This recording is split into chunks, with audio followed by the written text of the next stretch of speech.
bitch, a ribbon book the toe. We invented the cherry tomato and Waze USB drives and the Iron Dome. Israeli salad, Uzi, Stenson, Jaffa's orange grow.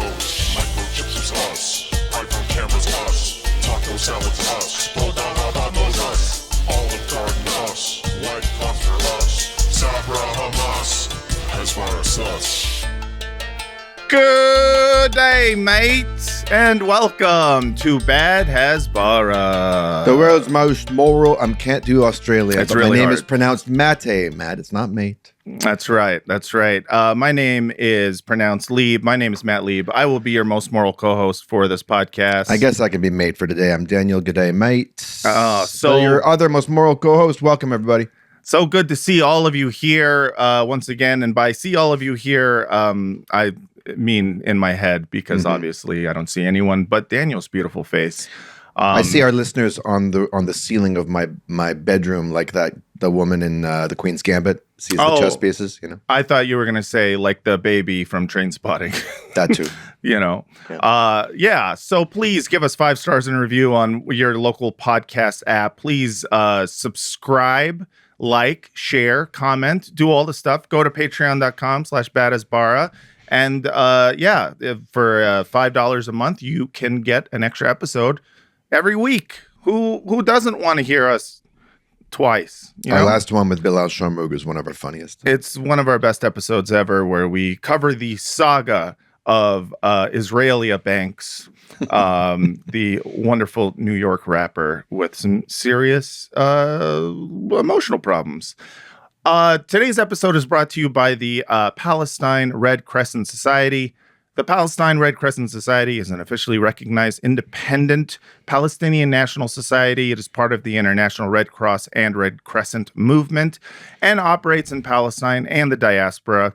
PRCS is guided by the Geneva Conventions and the movement's fundamental principles: humanity, impartiality, neutrality, independence, volunteer service, unity, and universality. If you have any money, please consider donating as soon as you can right now to PalestineRCS.org. The link is in the description. Daniel, what's the spin? Well, I don't willingly every day talk about all matters Australian, Sure. But since it will be on the docket today, I wanted to select some Australian artists off my shelf. Number one, I've got Aha. Take on me, take me on. I did not know they were Australian. They are Australian. I am almost certain they are Australian. AC/DC, Back in Black. They're also 100% Australian. Although there were members who were from England, but they were from Australia. I'm learning a lot about Australia today. I think their singer Brian Johnson, their second singer, was Scottish. But anyway, The Avalanches, Since I Left You, Yes. sample-based album, Australian group. Yes. Rick Springfield, Working Class Dog, Jesse's Girl, containing one of my favorite pop lyrics ever. I want to tell her that I love her, but the point is probably moot. Oh, yeah. And finally, Tame Impala, who I didn't know was Australian until recently. This is Lonerism. Tame Impala has a new album out, which I hear is shit, but this album is not. It's great. They are a great Australian band, and we, of course, are going to be talking a little bit about Australia today because we have a great guest. He's not from Australia, but he was recently in Australia, and we have a lot of questions about the National Press Club of Australia. Apparently, journalism goes the other way on that down on that hemisphere. Like you know what I'm saying? Just like the toilets. Very excited to bring in our guest. He is someone who said, "I don't care how you introduce me." So I said, "Okay, I'm going to start with Pulitzer Prize." He is a Pulitzer Prize-winning journalist. Ladies and gentlemen, and everyone else, please welcome to Bad Hasbara, Chris Hedges. Thanks, Matt. Great to see you, Chris. So good to see you.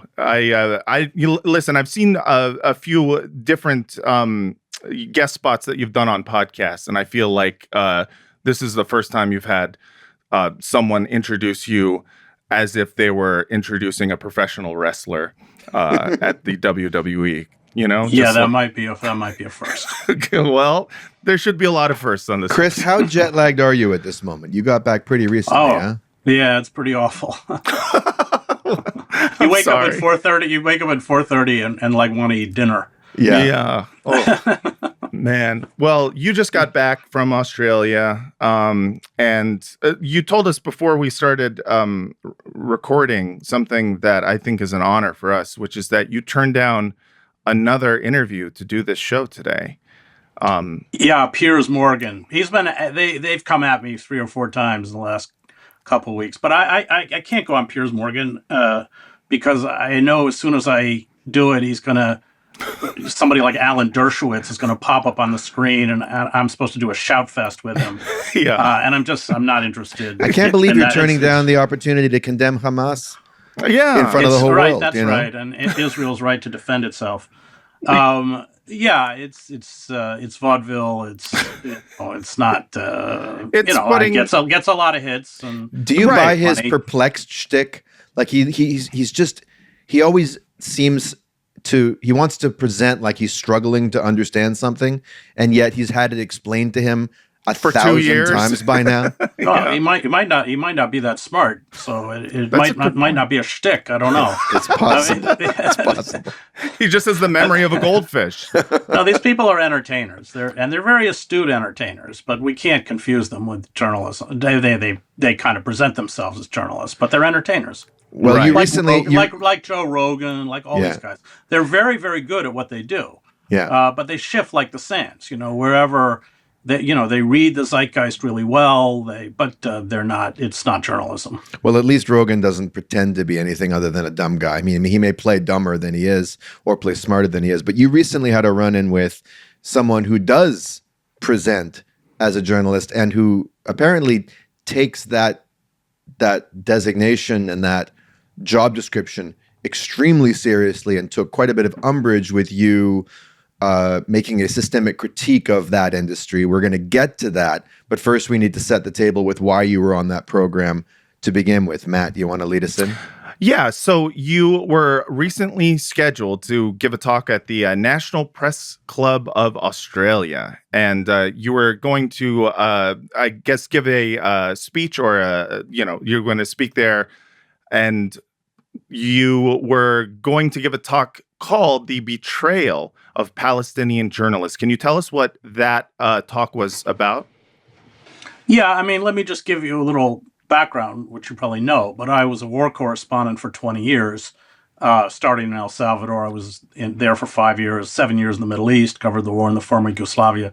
And most of the journalists don't want to go anywhere near combat. So they stay very close to the hotel and they get fed by the embassy.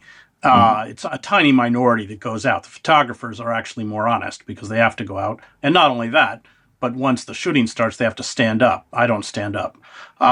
So that's how I look at the divide between the reporting on the genocide in Gaza. You have the Palestinian journalists. The numbers are 273, I think there are 240, but have been killed. Many of them targeted. There's no question they've been targeted. Well, they receive threats, and then their homes are blown up, and their families are killed, and they're assassinated, often while they're in the press tent, or as soon as they leave air, or etc. Right. But they do the real reporting. And then you have the Western press ensconced in the hotels in Jerusalem being fed garbage. And let me tell you, having been there and having covered the Middle East, they know it's garbage. But their news organizations prize 2 things, and that's access and the ability to protect themselves from the very well-organized attacks that the Israel lobby always uses to discredit journalists who attempt to tell the truth.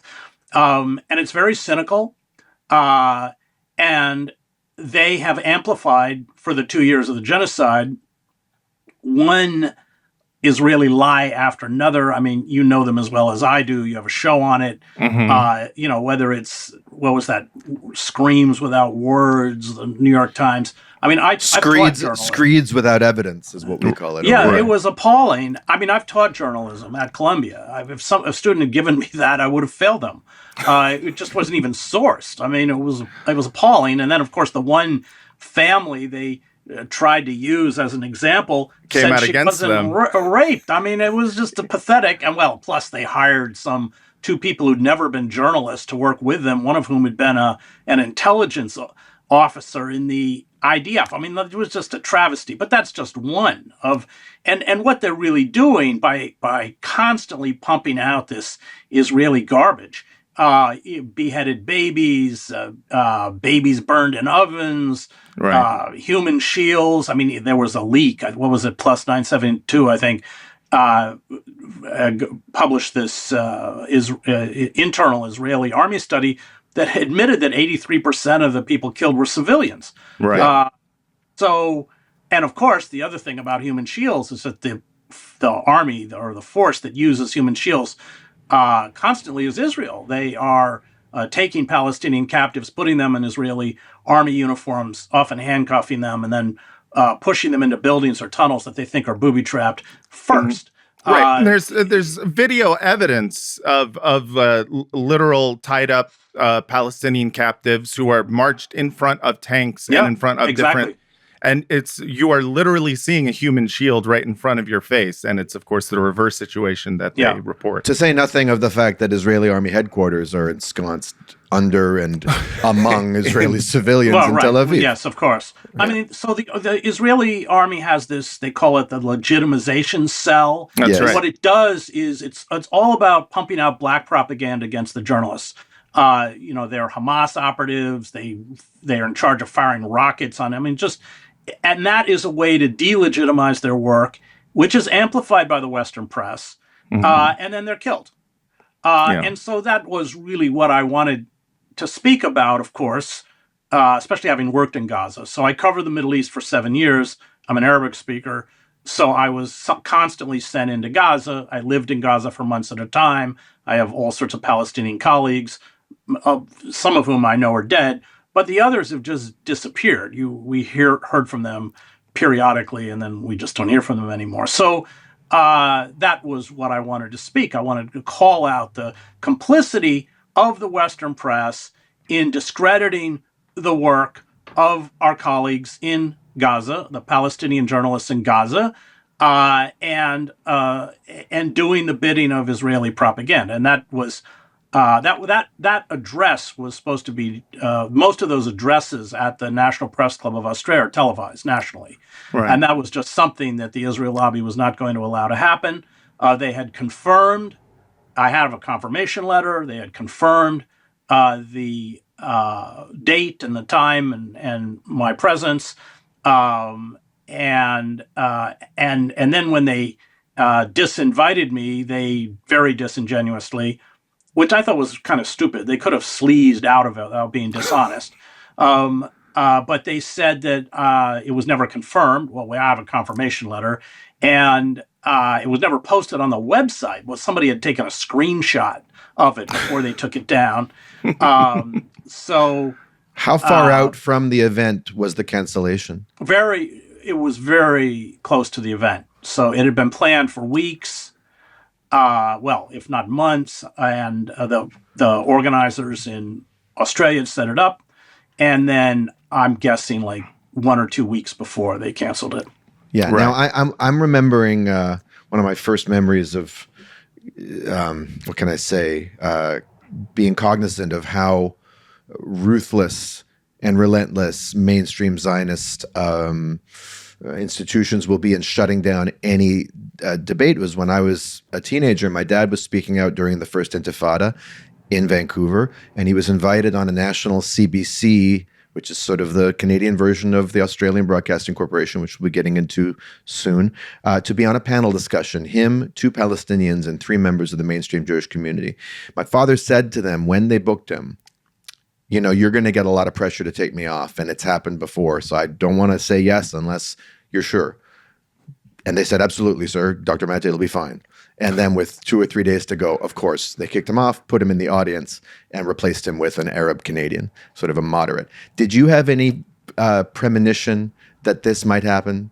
When you got the invitation, did it feel like a secure thing, or did you? Or has this happened before? Has this happened before? Yeah. Well, of course, it's happened many times. I mean, I'm disinvited from college campuses regularly. University of Pennsylvania, unfortunately, Oberlin College, and many others. Or I gave a talk on the genocide a little while ago, a few months ago, at USC Santa Barbara, and the administration forbade all publicity, even the department that had invited me.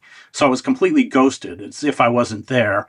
And they had this like 600 seat auditorium, and there were like 40 people there because no one knew I was on campus. I mean, they filmed it, so I think 150,000 people watched it on YouTube. Wow. So the Israel lobby, works pretty hard to shut down all voices that hold up the rights of Palestinians and critique Israel for its apartheid state. And I mean, I've been doing this for many, many, many years, long before October 7th.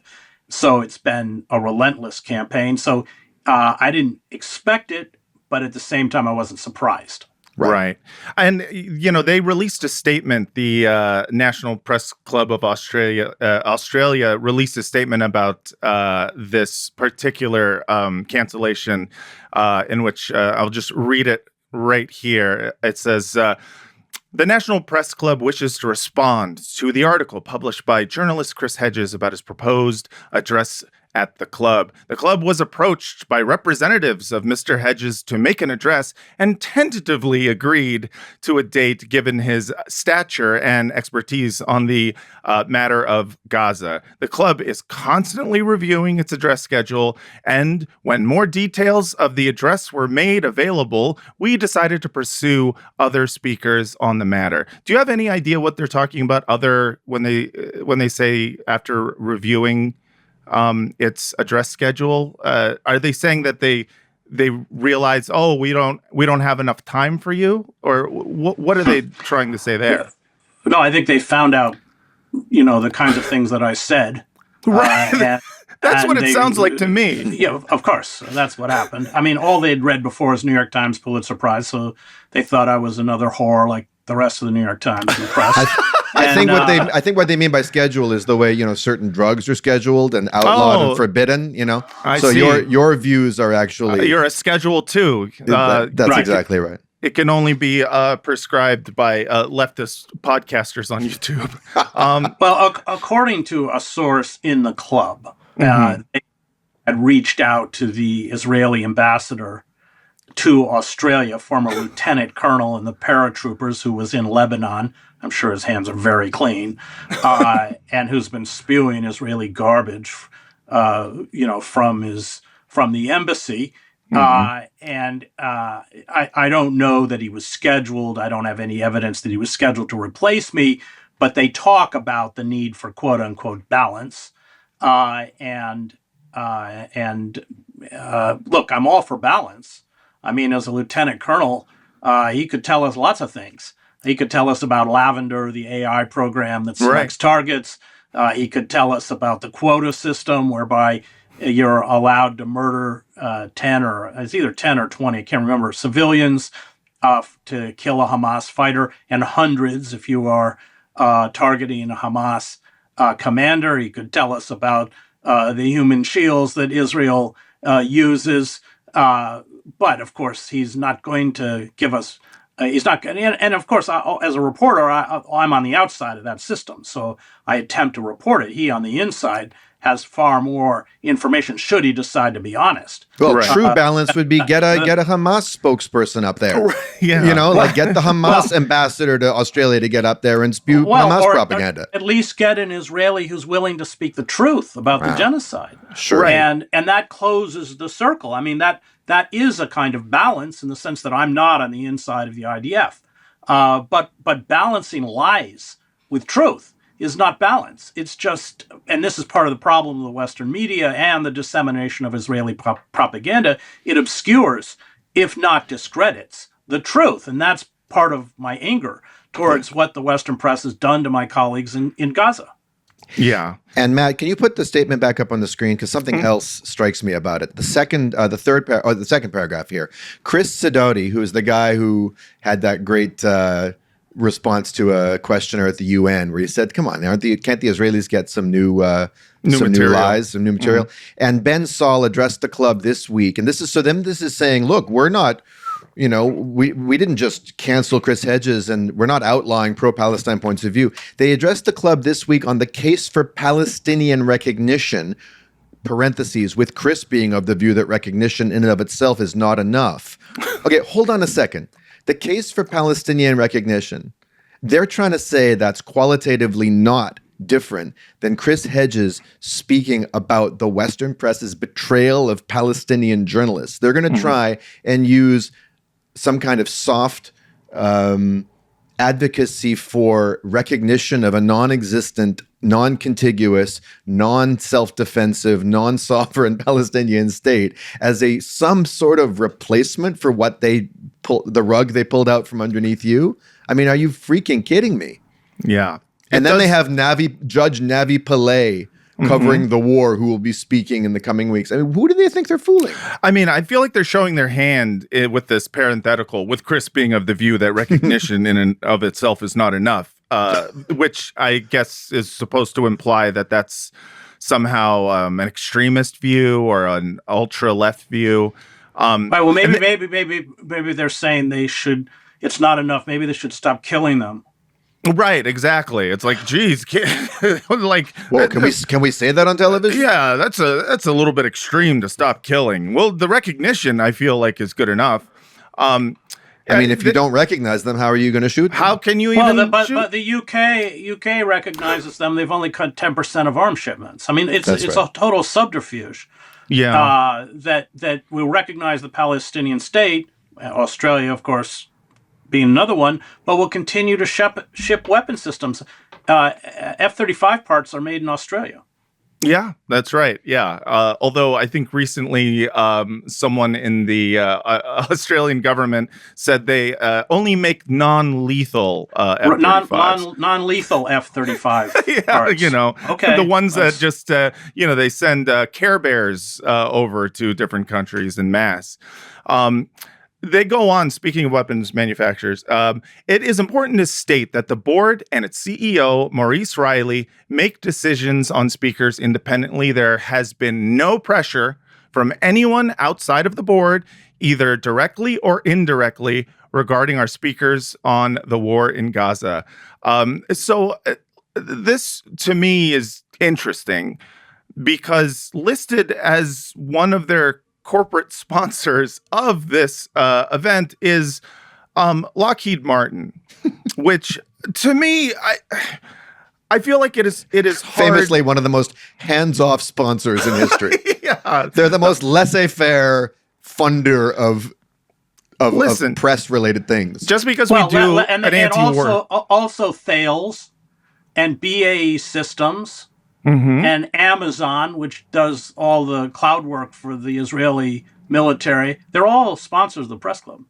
Right. Yeah. And so it's interesting to me, kind of this, refutation, if that's a word, refuting this idea that there was some sort of outside pressure when they clearly, you can see, then it was inside pressure. If your own corporate sponsors are making weapons for the Israeli government, it's hard to see how that doesn't conflict with a program that's filled with people calling them genocidal. Yeah, we didn't get any pressure from Lockheed Martin. We got pressure from Lockheed Martin's mole, who lives in our in our boardroom. In our boardroom, Yeah. He's one of us.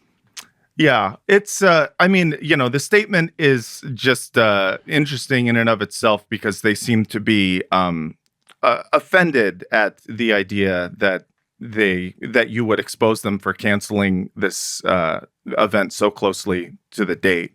And, you went on to speak to someone in Australia who I hadn't heard of until this interview that you gave with him. His name is David Marr, who, as far as I can tell, is just, we have a Marr here in the United States called Bill. Seems like they have one called David. I think England has the best Marr, Johnny Marr. Johnny Marr, sure. There's lots of Marrs out there, but this one's Australian. And you went on this interview, and it was clearly an ambush. And I've actually never seen such a, I guess, dedicated advocate for the media's last 2 years of complicity in the genocide. Someone who was basically was saying you're far too hard on the mainstream media. Can you tell us Well, it more wasn't even about? too hard. He said there was no evidence. Right. I mean, it was, look, the whole 20 minutes, you can listen to it, was just, he was attempting to discredit me from the start. Yeah. Because Palestinian groups had invited, I'd gone to give the annual Edward Said lecture. Right. At a university in Australia, and it was sponsored by Palestinian groups. So he started by attempting to discredit what I was saying because the groups had invited me. And I had cited a bunch of headlines, which are pretty appalling. Yeah. As evidence or as examples of how we have betrayed Palestinian journalists. Right. He wasn't buying it. It was really, the whole thing was just, look, I walked out of the studio, I turned to him and I said, "You're a piece of shit." That's great. And then the next thing I said, "In the business, we call you a throat. That's all you are." A throat. Wow. Throats are people who sit in front of cameras or microphones. Yeah. And that's all they do. And they're usually idiots and will spew back anything that's on the teleprompter or anything that's good for their career, which is what he did. Well, he's the perfect Commonwealth national media twit. He's the quintessence of a genre of alleged, ostensible, apparent journalists that I've seen in Canada many times. You see it in England too, but especially Commonwealth countries.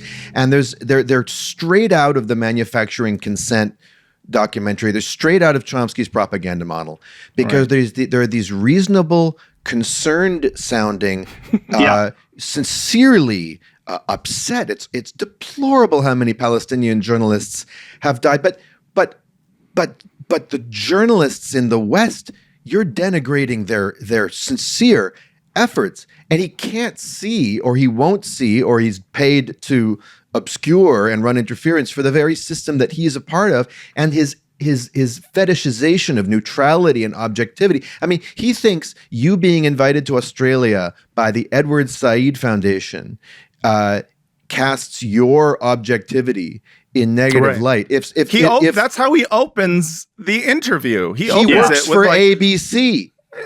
he basically opens it with aren't you sort of a pro-Palestinian shill because of the fact that you are going to give this speech sponsored by this? I've never seen an interview start off that way before. Because the whole interview was, he was just taking one tact after another to discredit me. That's all. But what made me angry is that, I don't care what he thinks of me, but what he was really attempting to is trying to discredit my message, which is that we have terribly, terribly betrayed our Palestinian colleagues. Right. And let me just give you a few examples, and this is from the article that I wrote, which you can read on my Substack, The Betrayal of Palestinian Journalists. And we'll have that in the show notes. Some of the examples that he attempted to pick apart. You had, this is when Mohammed Salama and Ahmed Abu Aziz, along with the Reuters photojournalist Hussam al-Masri and the other journalist Muaz Abu Taha and Mariam Daga, they all worked with several media outlets, including Associated Press. So they were killed in a double tap strike. What does that mean? At Nasser Medical Complex. So that Israel has this charming habit of carrying out a hit and then waiting a little bit till the first responders come to deal with the wounded and killing all of them. Right. So this is the way, and they were filming. And let's be clear, the Reuters, which admitted a few days later, said that they had given the coordinates of where they were filming to the IDF. Right. And so how did Associated Press report it? Israeli military says strikes on Gaza hospital targeted what it says was a Hamas camera. Right. Then, this is CNN. IDF claims hospital strike was aimed at Hamas camera. AFP. Israel army says 6 terrorists killed in Monday strikes on Gaza hospital. They're all wearing press flak jackets. Reuters. Initial inquiry says Hamas camera was target of Israeli strike that killed journalists. Sky Initial News. inquiry by who? Well, Yeah. yeah, exactly. Not And then Reuters. Sky News, Israel claims troops saw Hamas camera before deadly hospital strike. Now, the camera belonged to Reuters. Right. And Reuters finally admitted later that Israel was fully aware that they were filming from the hospital. And this is, you remember Anas al-Sharif, this amazing reporter who had received death threats. He was killed with 3 other journalists. This was last August in their media tent in Al Shifa. And how did Reuters? I mean, so Anas had been on the 2024 team that had won the Pulitzer for Reuters. And Right. Reuters' headline was, Israel kills Al Jazeera journalist it says was Hamas leader. And the German newspaper, which wins the prize, Bild, there on the front page, said, terrorist disguised as journalist killed in Gaza. Now, these were the headlines that I had just pulled. I mean, I could write endless. I have endless examples just to show how distorted the media coverage, even of the killing of our own colleagues, has been. Yeah. And Yeah. Maher tried to take you to task by saying, listen to all those Israel says, IDF claims in those headlines. Doesn't the presence of that caveat indicate that the journalists and the publications are doing exactly what they're supposed to do? But yeah, he said, isn't that our job? And I said, no, our job's to tell the truth. I'm sure it came as a big surprise to him. Yeah. I was guess what? told in Guess J what? That's school that not our actually job our was job. to just print out what the IDF said and don't and question let's- it for a week. And let's be And let's then be do clear. a new Many headline. journalists make very good livings at it. I yeah. worked for the New York Times. I knew people who hadn't left their desk for 30 years, and they'd won all sorts of award retyping press releases from corporations and the IDF. But I don't look at that as journalism. These people are stenographers to power. Right. And of course, the establishment and established media organizations shower them with all sorts of encomiums and tell them how great they are because they serve those centers of power.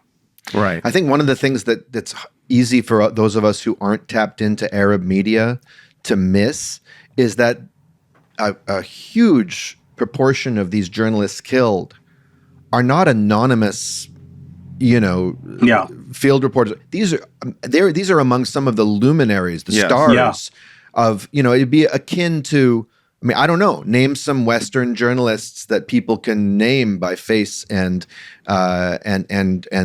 organization, and just one after the other, they're being picked off because they have that kind of following. Right, Anas al-Sharif was a good example. Shireen Abu Akleh was killed in the West Bank, assassinated. That's right. These people have huge followings throughout the Arab world, and rightly so. They're great journalists, and that's a good point.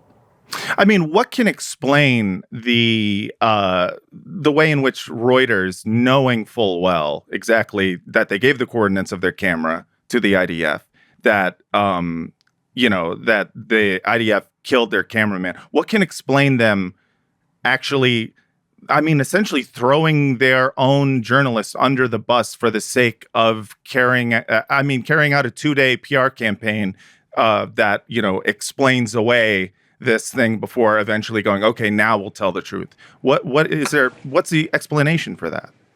Access. They don't want to be shut out. They don't want to be disinvited to the briefings. They want to have their correspondent put in the pool in a little dog and pony show that the IDF carries out, this choreographed show when they get to go into Gaza for a few hours and play soldier. Look, Reuters sold out the journalists who were killed in Baghdad in the collateral murder video, and Dean Yates, who was the Reuters bureau chief, has explained this in detail. I actually interviewed him about it if you want to watch it. So just type in Chris Hedges, Dean Yates. Hopefully it'll come up. But yeah, these big media organizations are quite happy to sell out their own because I used to say when I worked for the New York Times, the motto is technically all the news that fits to print. No, the real motto is don't destroy our access and the funding by which we depend on from advertisers. I mean, that's the real model, and they're willing on occasion to challenge those centers of power, but never to alienate them. And Right. Israel is quite draconian. If you don't dance to the tune they play, as is the Israel lobby. And so these news look, and I just can't stress enough, having been, I was in the Middle East 7 years, all of those journalists know that Israel lies like it breathes. And that's Right. the cynicism of it. Maybe on the outside, maybe, people reporting this garbage don't, maybe they really believe it. I don't know.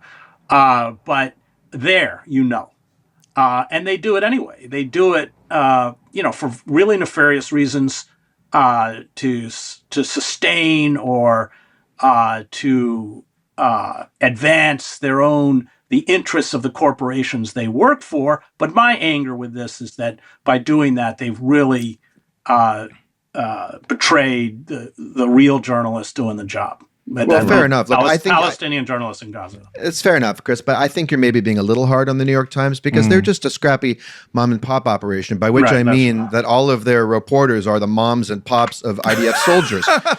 Right, well, no, that's not. Every day is take no, your son's propaganda to work day. Yeah. No. I mean, also, that's actually a really good point, Daniel, because there are bureau chiefs out of there, Ian Bronner and Kirshner, I think her name is. Isabel Kirshner, yeah. Isabel, yeah, they're in the IDF. Finkelstein once called her an insufferable cow many times. That was his sobriquet for her. Yeah, I mean, imagine that. Imagine they're in the IDF. It's crazy. Yeah. One of my favorite moments in this David Marr interview, I think I just want to play for everyone because it's watching this man struggle to confront you about the entire point of the talk you're going to give is it's a lot of fun because you realize there's so few moments where you see someone actively selling out their own morals, and this is Like that. It's like that Simpsons moment where you can actually see the moment where his heart rips in two. You can actually see the moment where his integrity is shredded. Right, and it's regarding I believe you were talking about Chris Hedges in this, but let's listen to it. Reports about the genocide. None of us are carrying out screeds against the state of Israel. We're attempting to explain what the state of Israel is doing in its genocidal campaign in Gaza. Sure, but, Chris Hedges is one of the commissioners of the UN who decided that a genocide was being committed in Gaza. Because it is. Yes, but... Because it is. Just a yes, but after a genocide is being committed is... it's truly fascinating to watch someone be put in that position in which essentially he's trying to argue that your cancellation was okay because we've got, Chris Hedges, but then he's also at the same time calling the label of a genocide somehow an extremist view. How is it, that you've got, at this point, I've never seen so many institutions. Now, I'm just someone who's been following this for the last, decade or so. But in all my time following it, I've never seen so many institutions, human rights groups, outside of Israel, but even inside of Israel, all in sort of a general consensus that number one, that Israel's an apartheid state, but now number two, that Israel is committing a genocide. How is it that you can have so much institutional backing and still you have people like, this David Marr guy and the rest of the corporate media kind of looking at these views as extremists? Have we come to the point where we have we just decided that all of international law and all international human rights groups are somehow insane leftist communist revolutionaries, or what's going on? Well, no, these people are careerists. They serve, their goal is not to do journalism or convey the truth. Their goal is to advance their career. And they don't really want to run into problems with powerful entities like the Israel lobby. And I'm sure he's going to be the next time he shows up in Canberra at the press club, they'll all buy him a drink. Um, they're careerists. That's it. That is, and they will twist and spin and lie and prevaricate to protect their career. That's what I want. I mean, I smelled it almost immediately. And I just said, I spoke that night at a big gathering, and I said, Australia's produced some of the greatest journalists of our era, Julian Assange, John Pilger, and they've produced some of the worst. I was actually thinking of Murdoch, and also Marr. I mean, they're just scum. These people. And I fought them my whole career. They're the kind of people who, whatever war I covered. I mean, he isn't. I don't think he's ever left a studio his whole life. He's not really a journalist. But he's the kind of reporter that we call them handout men. Couldn't get themselves to the embassy fast enough. And it does tremendous damage for those of us who are out in the field. I mean, that's why I empathize so much for the Palestinians. So when I covered the war in El Salvador, I did not work for the New York Times. And the woman who did work for the New York Times never went out in the field. I mean, she was awful. And so her reporting had the effect of discrediting or questioning the reporting of those of us who actually went out. It was dangerous, of course, into the countryside to document what was happening. And when I got to El Salvador in the early 80s, the death squads were killing between 700 and 1,000 people a month. So my anger, look, I don't have any problem with somebody deciding not that they don't want to take the risks of going into a war zone. That's quite a rational, normal. I mean, those of us who do this kind of stuff have obvious character defects. But they shouldn't be there, because what they're doing is essentially blunting, if not obscuring completely, the truth. And that's the world he comes out of. You spoke about the rank and often conscious cynicism of the journalists covering Israel. They know full well Israel is lying to them. Yeah. What interests me is the level of self-delusion about oneself that a David Marr evinces. The seeming dogged, sincere belief in the neutrality and objectivity of the press, exactly as Chomsky laid out. If you didn't believe this, you wouldn't be here. I'm not saying you're lying. You wouldn't be in the position you're in. Right.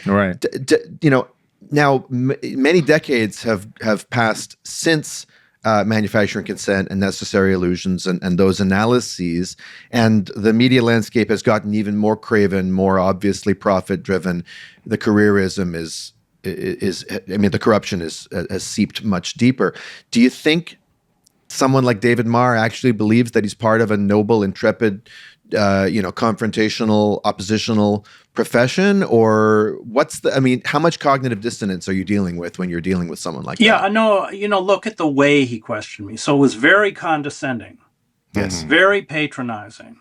Yes. And he was going to school me on what it meant to be a journalist. Right. I mean, he has no concept of what it means to be a journalist. And I think that kind of arrogance was something I constantly ran into in the New York Times. So it just seemed the more mendacious they were, the more arrogant they were. And I think they do, because remember, these people run in these closed circles of power where they are lauded, where, the Washington Bureau of any paper, but particularly the New York Times, they have private dinners, and maybe not with Trump, but before with Biden at the White House. So Tom Friedman and Nick Kristof, and they love it. They love power. They love being stroked by power. Power tells them they're important. Netanyahu does this. I've heard him do it to Friedman. Of course, they're being used by power, and I think probably behind their back, power doesn't view them with much respect. Right. But these people get off on being close to the centers of power. And they're not going to do anything to alienate those centers of power because that's what they like. So when I was overseas, I always was fighting two entities. One was whatever government it was, whether it was the Salvadoran military or the Israeli government or the Bosnian Serbs, wherever I was. you're fighting those centers, but you're also fighting your Washington bureau. You're fighting those reporters. All they ever do, we call it all they do is do lunch. That's it. And they were they're leaked all sorts of garbage. I.F. Stone said these reporters know more than I do, but most of it's wrong. And so to neutralize the kind of reporting that I was doing out of Gaza would be a good example. They'd run something out of the Jerusalem Bureau, and the Jerusalem reporters never wanted to go to Gaza. In fact, if they ever went to Gaza, they would get up early in the morning and drive across the Erez checkpoint and stay for 2 hours to get the Dateline with a Cook story they already had and rush back. I lived in Gaza, Gaza's not that big; it's only 20 miles long. But if you want to go down to Rafah or Hana Yunis in the south, because of the congestion and time, you can't get back to Jerusalem in time to have dinner at the King David Hotel or wherever the hell they had dinner. So, Right. So I already saw that. And then the Washington Bureau, so that was one way in the name of objectivity, they would neutralize the reporting we were doing on the ground. The other way, and it was the only time this happened in any conflict I covered, was, let's say Israel, and I was in Gaza when it was bombed by Israeli warplanes. So I would go to Jabalia where they bombed, and always they were bombing. Usually Israel would say they had carried out a surgical strike against a bomb-making factory. Mm-hmm. And I would count the bodies, including children. And then what the New York Times often had a habit of doing is every other paragraph, they would insert what the IDF was saying.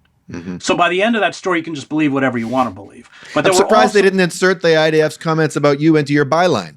Chris Hedges, whom the IDF says is a lying anti-Semite. There you go. Yeah. It's interesting, just talking about the way in which the media, continues, of course, to hold water for, Israel. And of course, you talk about every other sentence being like, and here's the Hezbollah to refute that, and here's the Hezbollah to refute that. And, over the last 2 years, I think people who maybe didn't have an interest or, didn't know what was going on were seeing in real time the way in which the media, is hand in hand with the Israeli military in terms of the headlines would just be the lie. And, printing out the lie up top is not journalism. And it was just amazing watching this guy, David Marr, talk to you as if journalism is when you have one story that is a lie, and then 2 days later you tell the truth in the rest of the story. I've just never seen this level of corruption. That was an important point. So the initial story is reported just the way Israel wants it. So for instance, when Shireen Abu Akleh was assassinated by an Israeli soldier, how was it presented? She was killed by Palestinian militants in a crossfire. And then I think it was Beit Salem a few days later, and the IDF released footage of the supposed militants who killed her. And Beit Salem, I think it was Beit Salem, checked the video, and those militants were nowhere near where she was killed. In the same way that early on in the genocide, there was a big explosion. It wasn't Shifa, it may have been Nasser. I don't remember which hospital. And Israel claimed that it was errant Palestinian rockets. But when I think it was actually may have been the New York Times, in a rare moment of honesty, checked the timestamp, it didn't correlate with when the rockets were fired. So in the initial, the problem is that now with Shireen, finally, I think it was a few months later, Israel admitted that she was killed by an IDF soldier. But by then, the story's moved on. That's the game. Right. That's the tactic. And that always happens. And so these initial reports are the ones that stick. They're the ones that define it. Remember that tragic incident? It was, I think, in Gaza at the Netzarim Junction several years ago with a father protecting his son who was killed, a young boy who was killed. Mm-hmm. The lies that Israel spewed out, including that he was still alive, that it was fake footage. It's just shameless. And we all know it's not true. But we also know, I'm speaking generally as a member of the press, we also know the cost. we know the cost of challenging the lie. And it's a cost most media organizations and most journalists do not want to pay. David Marr thinks that real journalism is reporting the lies verbatim with a mildly quizzical tone, or even just a look on your face like, is it true? Who can know? You know, and my favorite part actually of the interview, whereas he tried to get you at a certain moment. He's like, Chris, when was the last time you were in Gaza? And you said, well, 20 years ago, before the closure, before the siege. And he's like, well, don't you think we should be listening to people who have been on the ground more recently? And you're like, yes, that's who I'm saying is being murdered, and that our colleagues in the media are enabling and sometimes outright calling for, baying for their blood. And he just, it was unbelievable, the density of this aesthetic, this, what can I say? He has an aesthetic patina of intelligence, but he's a total twit. Right. And a total tool.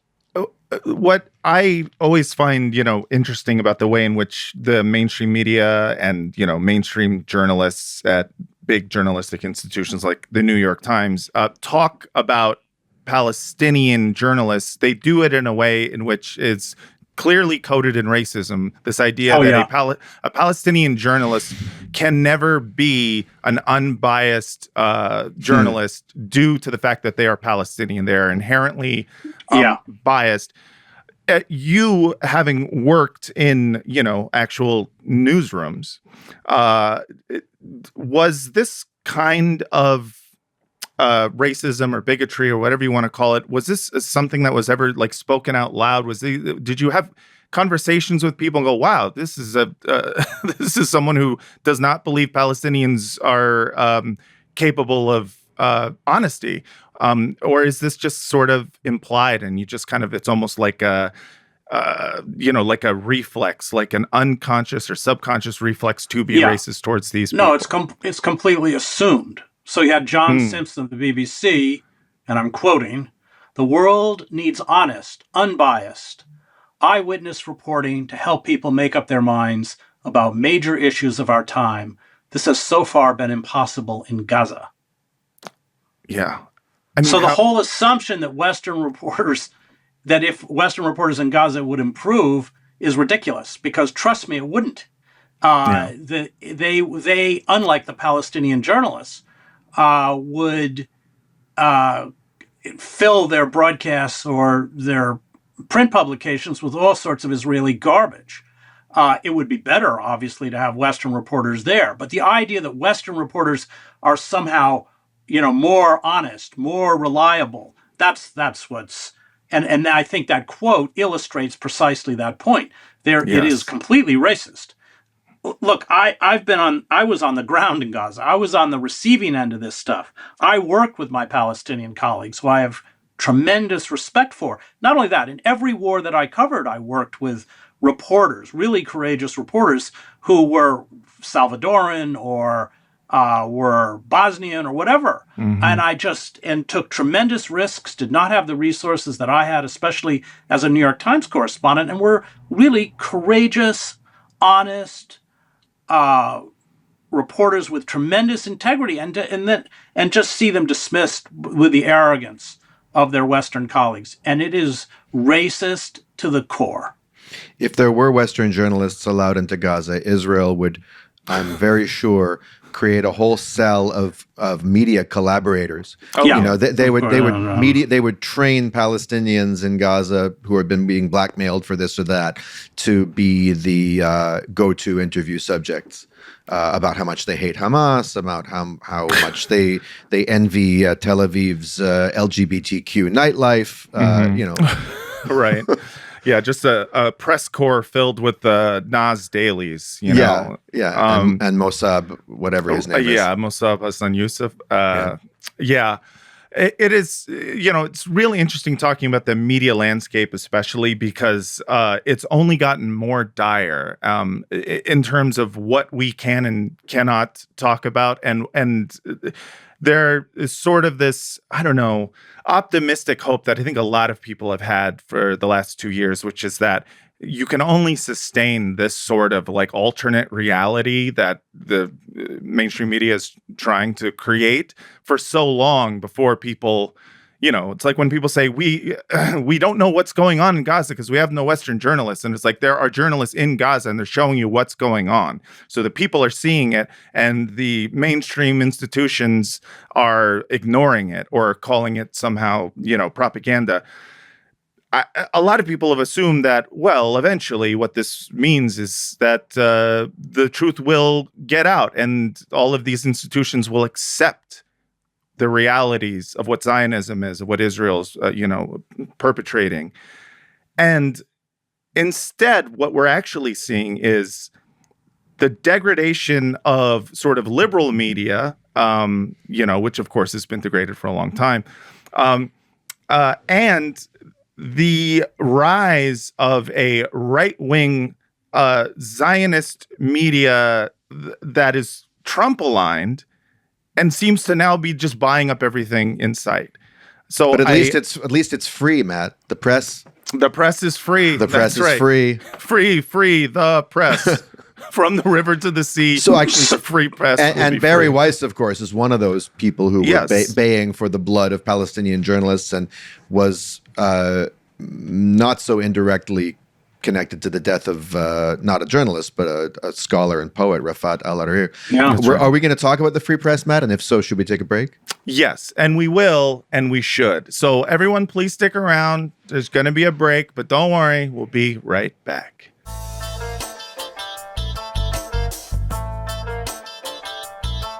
And we're back. This is Bad as Bar, world's most moral podcast, here with Chris Hedges. How you doing, Chris? I'm good. Good. Like we were talking about before the break, I want to talk about the recent just rampant consolidation of right-wing and specifically Zionist, media companies or media billionaires becoming even more consolidated. We're going to talk about this recent report by the New York Post, which, this is crazy given the last few weeks of media merger news.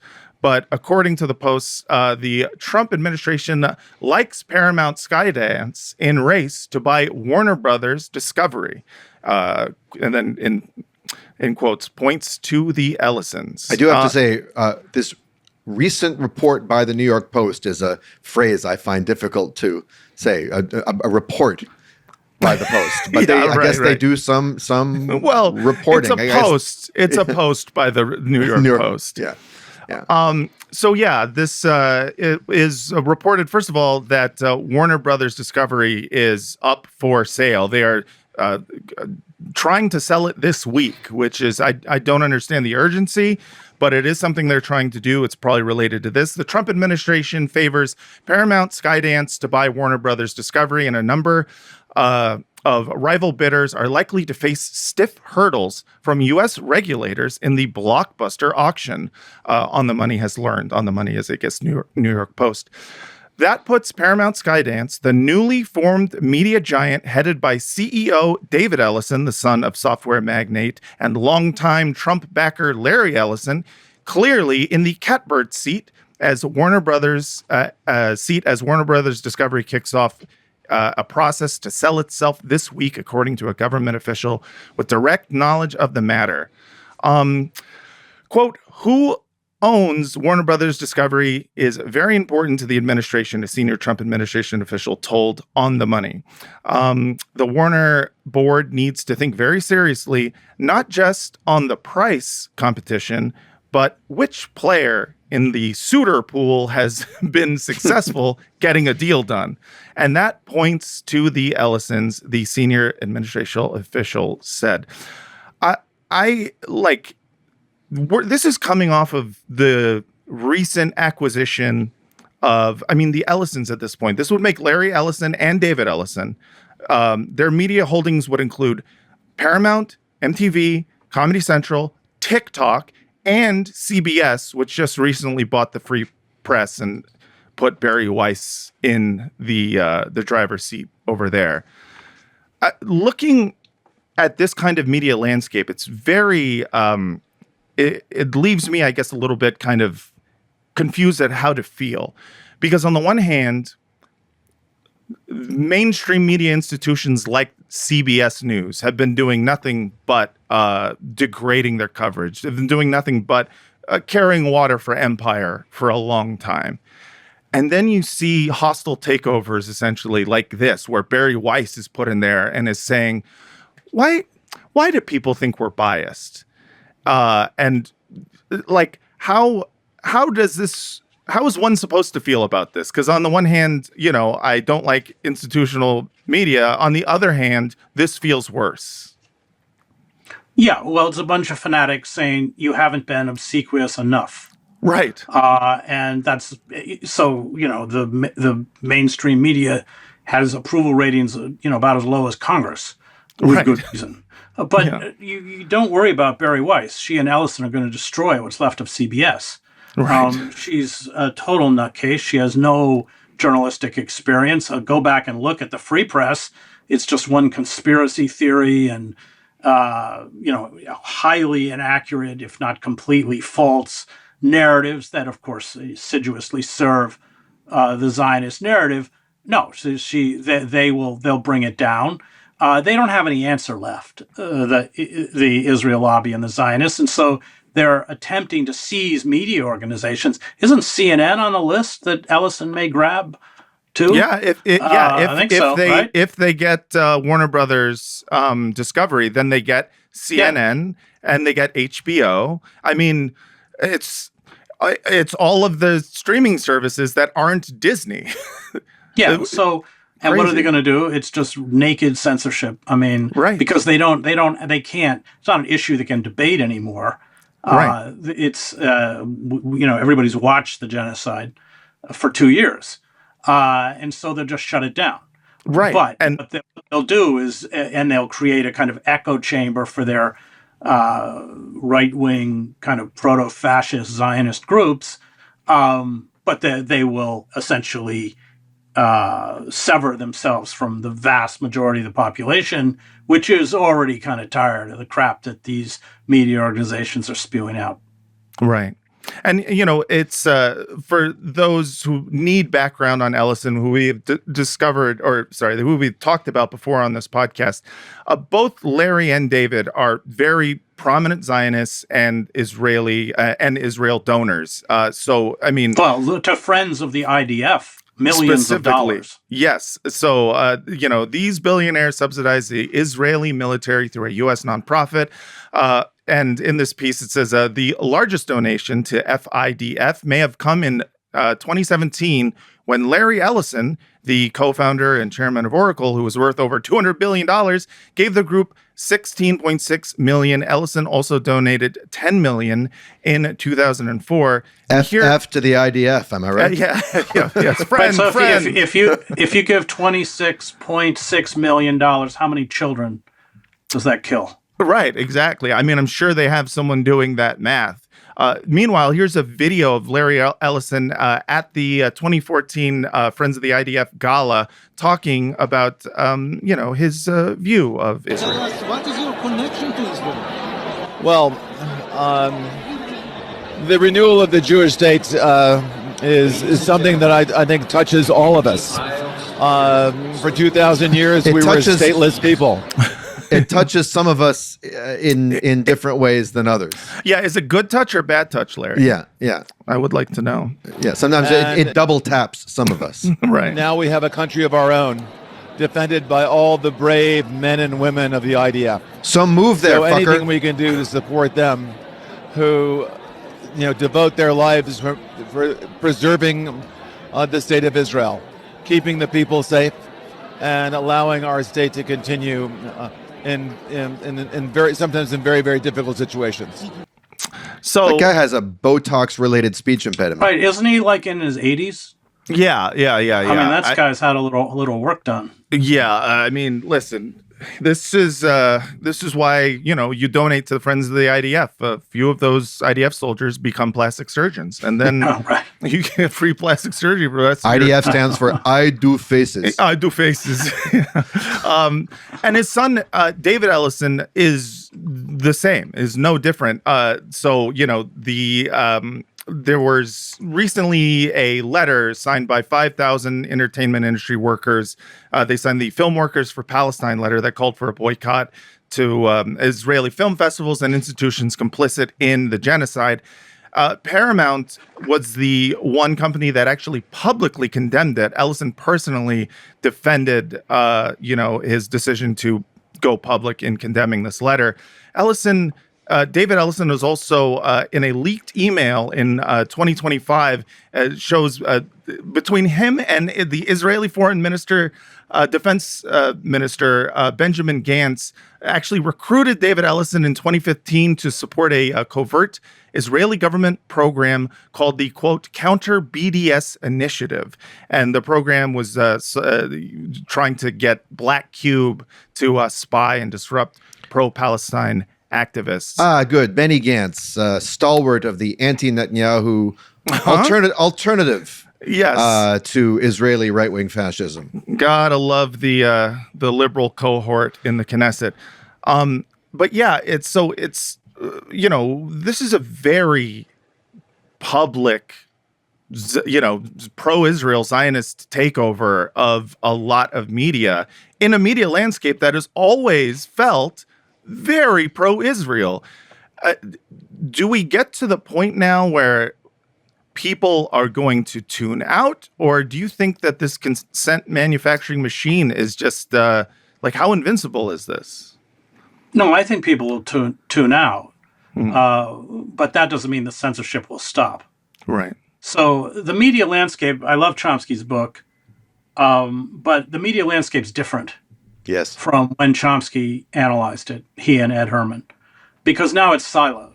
So the New York Times is siloed, NPR is siloed, Fox is siloed. What do you mean by siloed? Siloed, it caters to a particular demographic. It doesn't seek to reach a broad audience the way when I began, you had three major networks.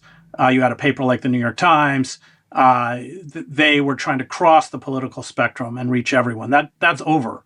Now they're trying to, the figures are, in 90-something% of the readers of the Times identify as Democrats. That's true for NPR. I think it's 87% or something. Fox is the opposite, with most of their people identifying as Republicans. And the problem with that is that, and you see it like with the New York Times. So they know, and then of course they've lost advertising, print advertising. Right. Digital subscribers don't pay as much. They're also very fickle. They're more apt to cancel their subscription. So when Trump was first elected, the digital subscriptions to the Times rocketed upwards. And they did all sorts of surveys that said most of those people signed on because they hated Trump. So what did you get? You got 2 years of the fantasy of Russiagate. Trump is a Russian asset. That's not why Trump was elected.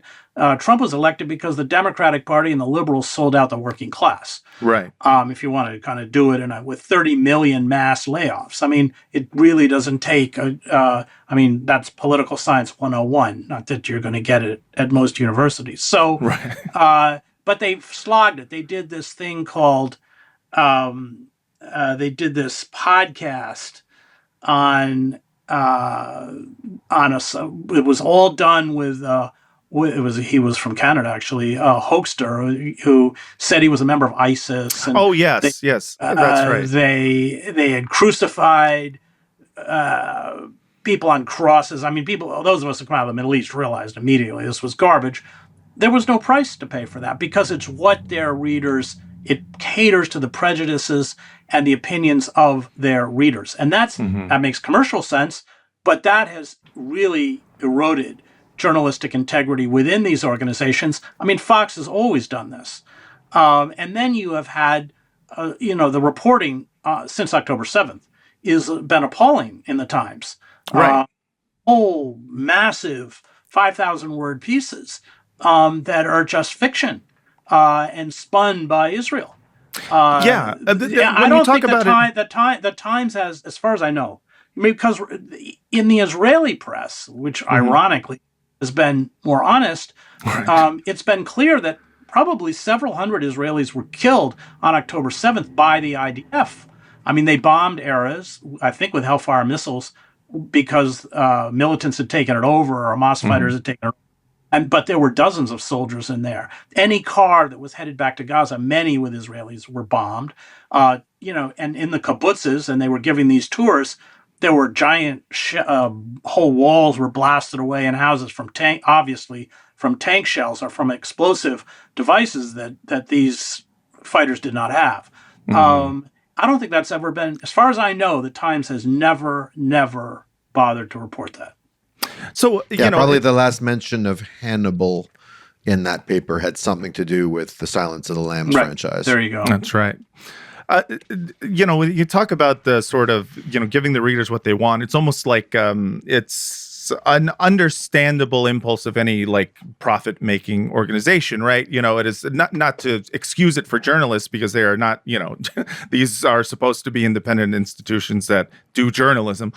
But what I find fascinating about the last 2 years is watching, the New York Times and a lot of other like liberal news outlets not giving anyone what they want. In fact, the only people they're giving what they want are the Israeli government and the billionaires. And I guess, that to me signals something sort of even more frightening. It's one thing to have audience capture where it's just like my audience wants anti-Trump stuff. We're going to print anti-Trump stuff. It's another thing entirely to be completely funded by ideological Zionist extremists who are going to continue pumping out this propaganda, whether or not your readership wants it. And that, I'm not sure how to feel about it because on the one hand, I think people do, look at media very cynically now and understand that they're being lied to. On the other hand, a lot of people just believe what they read if it's got a New York Times, masthead over it. So it concerns me the fact that we've got people like, Larry Ellison and David Ellison who are now going to be actively pumping propaganda into the streaming services. Yeah, but there was a really interesting, I can't remember where I read it, and it was may have been the Israeli press, because I read Aretz and other Israeli papers, but they fully understand they've lost that battle of trying to hold up the myth of the Zionist state and all that kind of stuff. And I think they were referring to TikTok, and they said that the way in is not to essentially try and defend Israel, but demonize Muslims. Right. So I think that when you look at the propaganda, that's probably how they'll go. I think they realize they can't salvage themselves, but they are going to spend a lot of energy demonizing Muslims and those of us who support. I mean, of course, Palestinians, I think, are 12% Christian. So, but those of us who attempted to cry what's being done in the Muslim world, which for 7 years I attempted to report that reality. So I think that's what we'll see. We'll see really dirty black propaganda attempting less in terms of defending Israel, because I think Israel's cachet is gone, but really demonizing. And we're seeing it with the Trump administration. So they are, these homegrown domestic terrorists.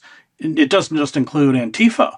It includes people who challenge these attacks by ICE goons, and it includes people who defend Palestine. I mean, they're just. I hear soon it's going to include New York City Hall. I mean, the demonization of Mamdani's Muslim identity is, I think, once he, inshallah, gets in. Well, you'll have the twin forces of the billionaire class doing everything to destroy him, the way the wealthy corporations destroyed Allende in Chile, and the demonization of him as a Muslim, without question.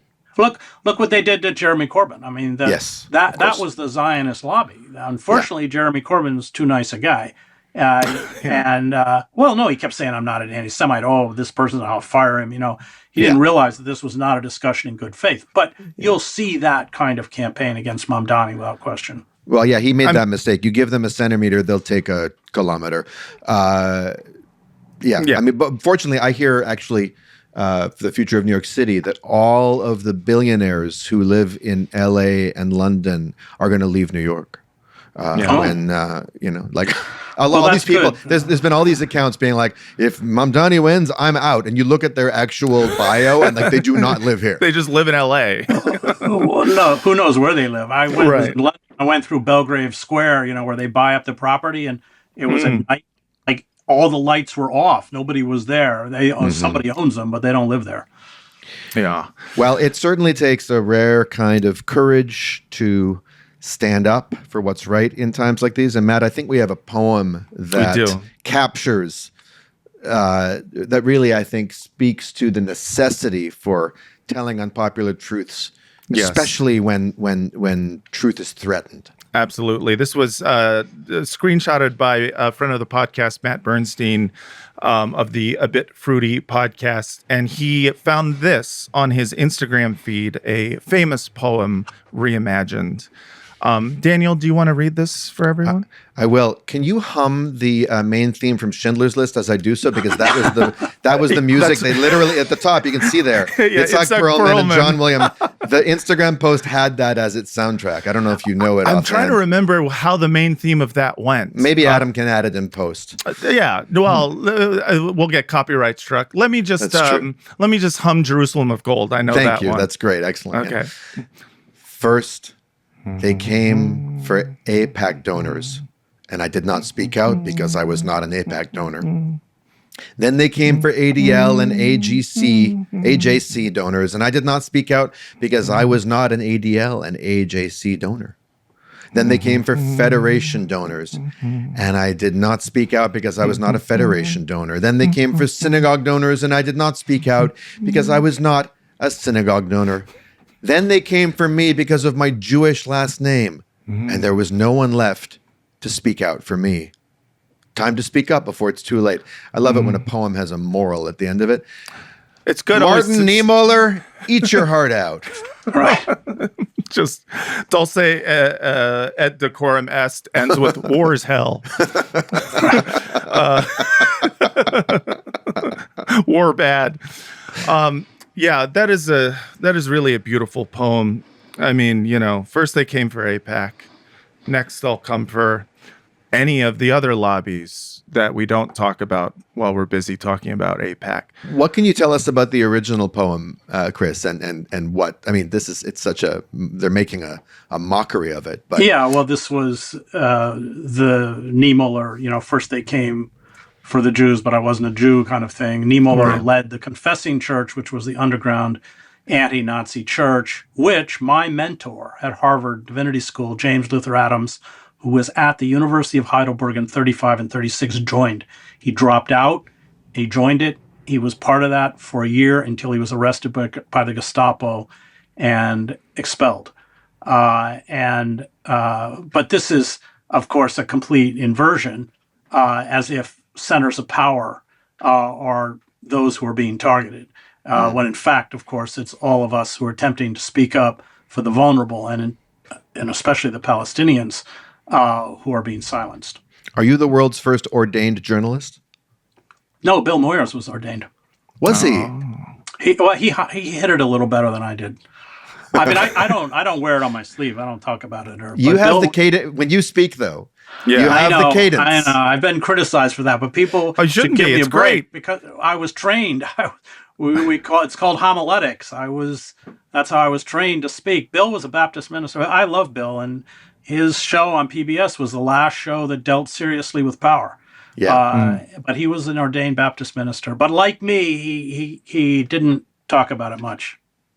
Yeah. I mean, I think it's great. The way you speak when you're giving a speech is fantastic. And luckily, even though you were not able to speak at the National Press Club of Australia, you do have a copy of what you were going to say, the